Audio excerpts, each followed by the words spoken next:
गीता जी अध्याय नंबर 18 के श्लोक नंबर 62 में कहा कि अर्जुन तू सर्वभाव से उस परमेश्वर की शरण में जा जिसकी कृपा से तू परम शांति और सनातन परम धाम यानी सदा रहने वाले उस लोक को प्राप्त करेगा। शाश्वतम स्थानम।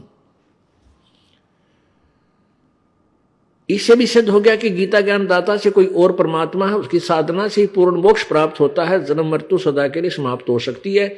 और गीता ज्ञान, गीता में लिखी हुई विधि से भी जन्म मृत्यु यानी पूर्ण मोक्ष प्राप्त नहीं होता। लेकिन अन्य जो साधनाएं उस गीता से भी नीचे की अलग से कोई मंत्र दिए जाते हैं वो यूजलेस है, वो तो कति यूजलेस है। और गीता ज्ञान दाता के अनुसार साधना करने से ब्रह्म ओम की साधना, ओम नाम का जाप करने से ब्रह्म लोक प्राप्त होता है। ब्रह्म लोक में गए प्राणी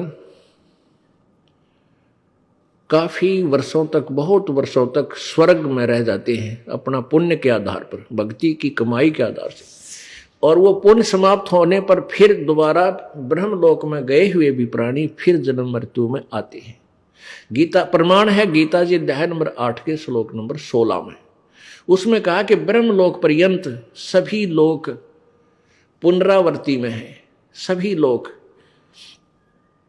यानी जो ब्रह्मलोक की साधना करके ब्रह्मलोक में चले गए ओम नाम के जाप से, तो वो भी पुनर् आएंगे, जन्म मृत्यु होगी।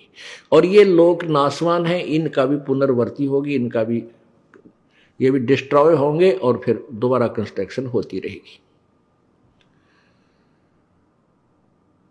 फिर बताया है कि 18वें अध्याय के 62वें श्लोक में कहा है कि उस सर्वभाव से उस परमेश्वर की शरण में जा जिसकी कृपा से तू परम शांति और सनातन परम धाम को प्राप्त होगा। उस स्थान पर चला जाएगा जो कभी नाश में नहीं आता, जिसकी पुनरावृत्ति कभी नहीं होती। अब गीता परम अक्षर ब्रह्म की डिफाइन कर रहे हैं। परम अक्षर ब्रह्म क्यों कहा? गीता जी अध्याय नंबर 8 के श्लोक नंबर 3 में ब्रह्म गीता बोल रहा है श्री कृष्ण में प्रवेश करके, ये काल है, ज्योति निरंजन है। गीता जी अध्याय नंबर 11 के श्लोक नंबर 32 में ये स्वयं कहता है मैं काल हूं अर्जुन, सबको खाने के लिए, नष्ट करने के लिए अप्रवृत्त हुआ हूं।